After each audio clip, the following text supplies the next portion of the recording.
Morning बच्चों, कैसे हैं आप सब लोग। और पढ़ाई अच्छे से चल रही होगी आप सबकी। और आई एक्सपेक्ट कि आप सारे वीडियोस भी रेगुलरली देख रहे होंगे, टाइम से कंटेंट्स मैनेज कर रहे होंगे। आई मीन टू से कि हमने आपसे कहा था कि आप सारे वीडियो रेगुलर देखिए और नोट्स मेकिंग के लिए आप डिस्क्रिप्शन बॉक्स में जाके वहाँ से लिंक के थ्रू आप PDF नोट्स अरेंज कर लें और आप अच्छे से नोट्स बनाते रहिए। एक काम और करिए कि अगर आप नए हैं चैनल पे तो आप लाइक करिए, सब्सक्राइब करिए, शेयर करिए, बेल आइकन को ज़रूर दबाइए जिससे आपको जो है सारे वीडियोस टाइम पे मिलते रहें। मैं हूं धर्मेंद्र सिंह कौटिल्य एकेडमी से और आज हम लोग पढ़ने जा रहे हैं आपके टेक्स्ट बुक का chapter matter in our surrounding. और आज हम लोग मैटर इन अवर सराउंडिंग में पढ़ेंगे changes in states of matter. ये जो मैटर की स्टेट्स होती हैं, सॉलिड, लिक्विड एंड गैसेस, उन तीनों ही स्टेट्स में आपस में किस तरह के चेंजेस होते हैं ये पढ़ना है हमें। और इससे रिलेटेड क्या फैक्ट्स हैं, किस तरह के चेंजेस होते हैं, क्या इससे रिलेटेड एस्पेक्ट्स होते हैं, वो सारी चीज़ों का डिस्कशन करेंगे हम। तो चलिए शुरू करते हैं मैटर्स इन आवर सराउंडिंग से, changes in the states of matter.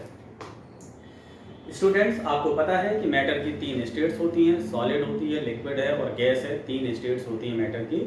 Solid, liquid और गैसेस के जो कैरेक्टरिस्टिक्स फीचर्स होते हैं वो हम डिस्कस कर चुके हैं ऑलरेडी, कि सॉलिड का शेप या वॉल्यूम क्या होता है, लिक्विड का शेप और वॉल्यूम क्या होता है, और गैस के शेप और वॉल्यूम का क्या रिलेशन है, वो सारी चीज़ें हम डिस्कशन में ले चुके हैं।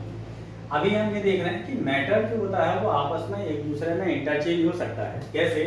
जैसे solid state of the matter can be change into the liquid state of matter. जो सॉलिड की स्टेट है मैटर की वो चेंज हो सकती है इसमें, लिक्विड स्टेट में। For example, ice is a form of water which is in the solid state. Ice जो है वो वाटर का फॉर्म है और ये किस स्टेट में होता है? सॉलिड स्टेट में होता है। अगर आइस को हम ओपन एनवायरनमेंट में इसी तरह से रख दें या उसको हीट कर दें तो this will change into the liquid state. तो वही आइस किसमें चेंज हो जाएगी? लिक्विड स्टेट में चेंज हो जाएगी।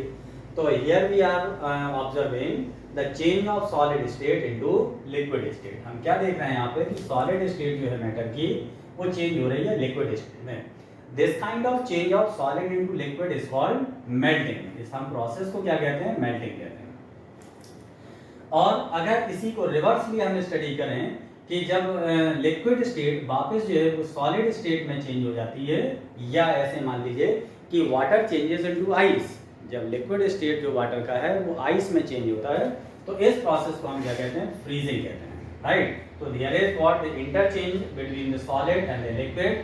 Solid changes into the liquid and the liquid में change back into solid. The change of solid into liquid is called melting and the change of liquid into solid is called freezing.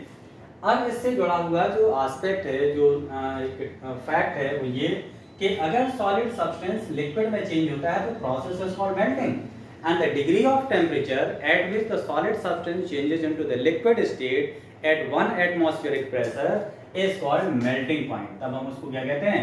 Melting point कहते हैं कि ये वो temperature है जिस पे कोई सब्सटेंस मेल्ट करता है।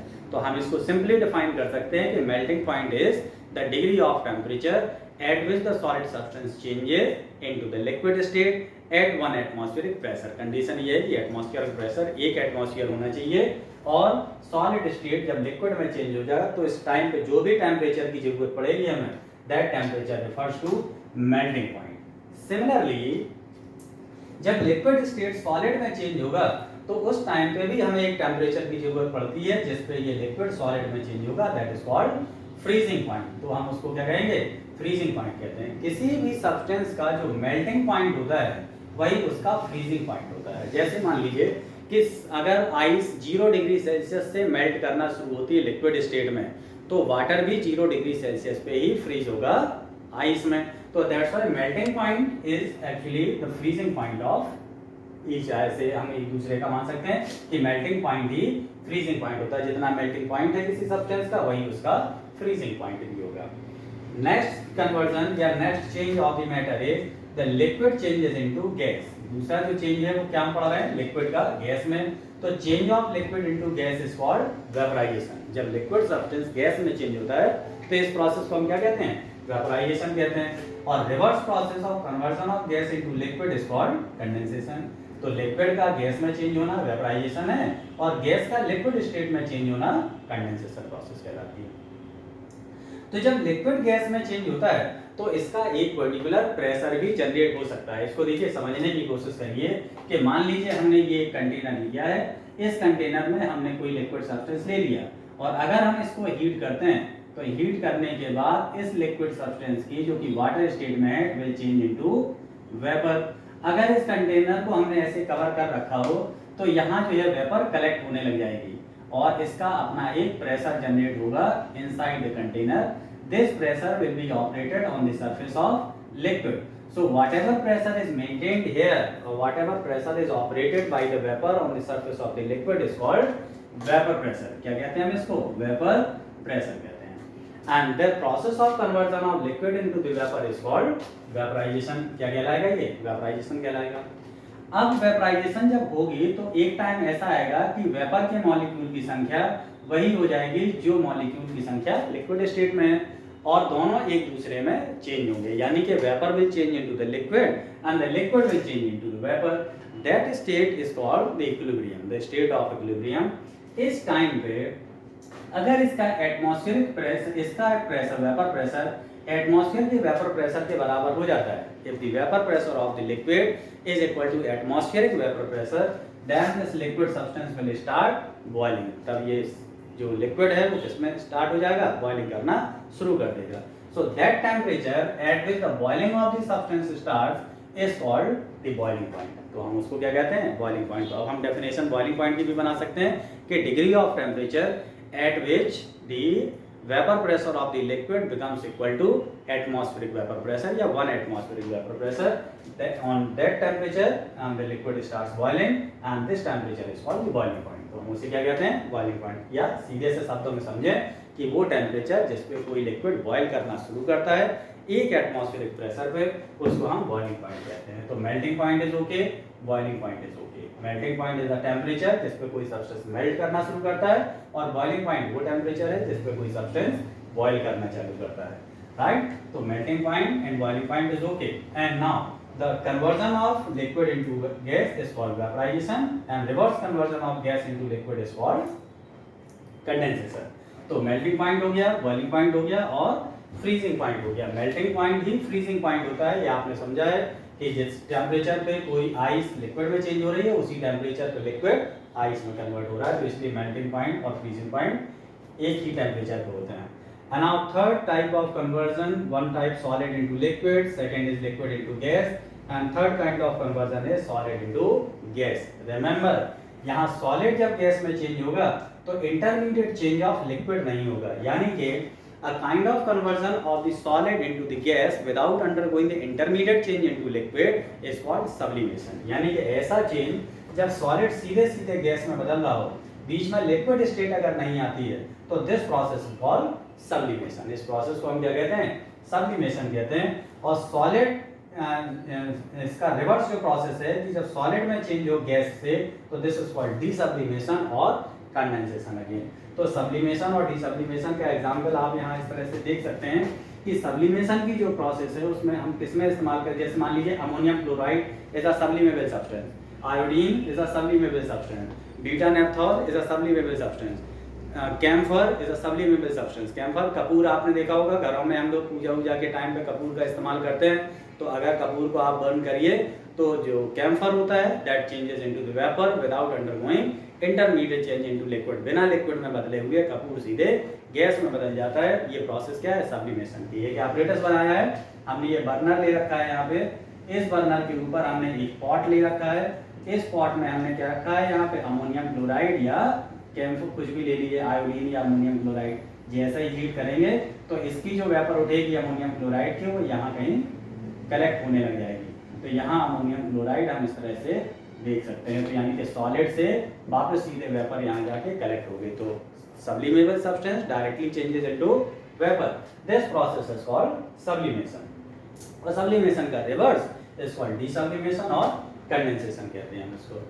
अच्छा, जब ये चीज़ें हो रही होती हैं तो हमें टेम्परेचर एक इम्पॉर्टेंट फैक्टर है। कोई भी कन्वर्जन हो, चाहे सॉलिड का लिक्विड में कन्वर्जन हो या लिक्विड का गैस में हो या गैस का किसी भी स्टेट में कन्वर्जन हो, इसमें एक इंपॉर्टेंट चीज है दैट इज कॉल्ड टेम्परेचर। तो टेम्परेचर और हीट, देखिए टेम्परेचर और हीट से आपस में आपको कंफ्यूज नहीं होना है। Temperature is a measuring unit, is a scale जिससे हम हीट को नापते हैं।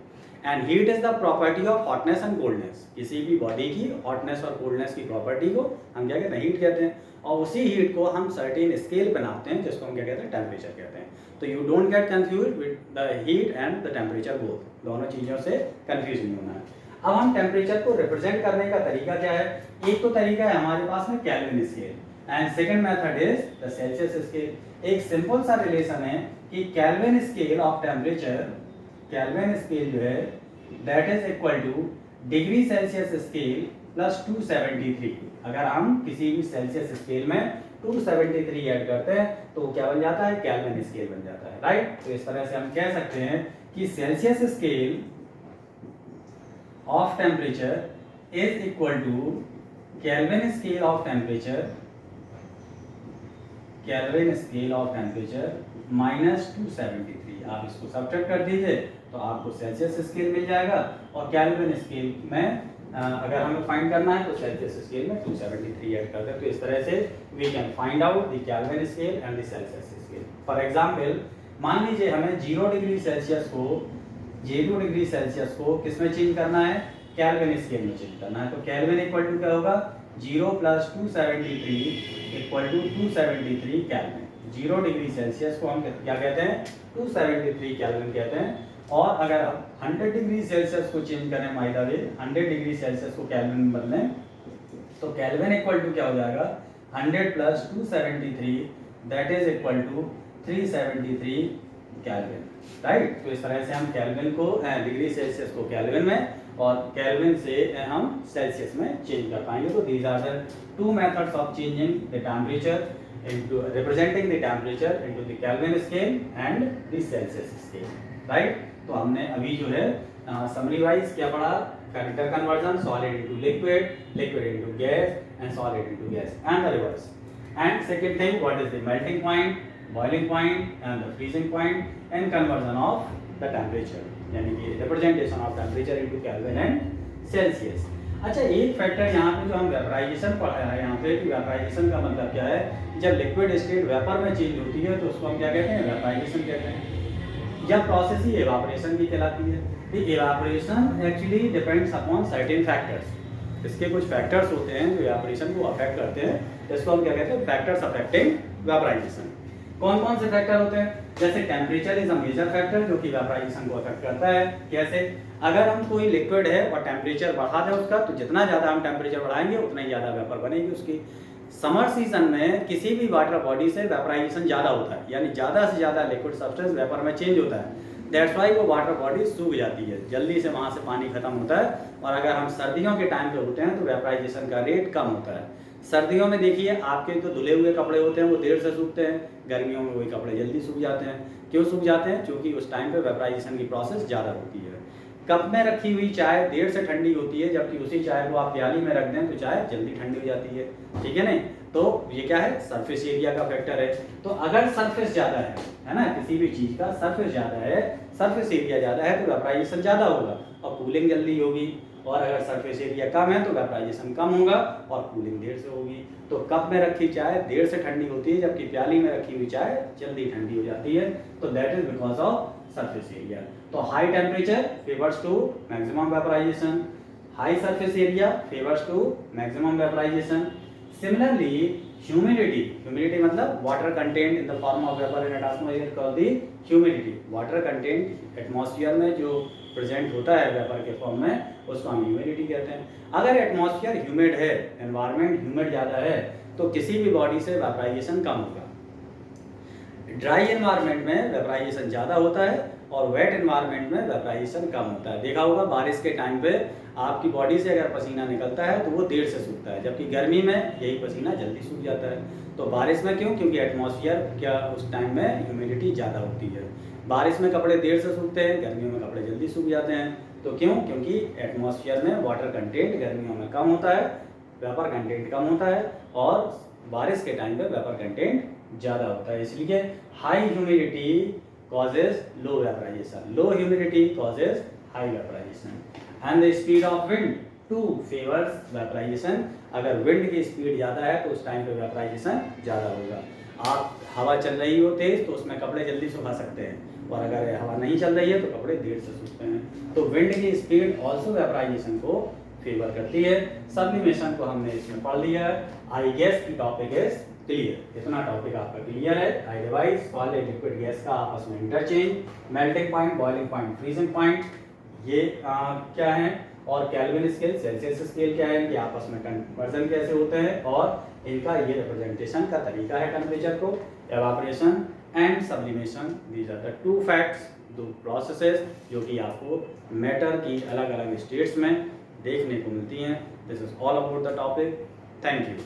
याद रखिए, आपको जो भी इसके बाद के डाउट्स हैं वो आप नोट्स इसके जो बनाने हैं वो हमने आपसे बताया कि डिस्क्रिप्शन बॉक्स में जाइए, वहाँ से लिंक उठाइए और आप PDF फाइंड करके अपने नोट्स बना लीजिए.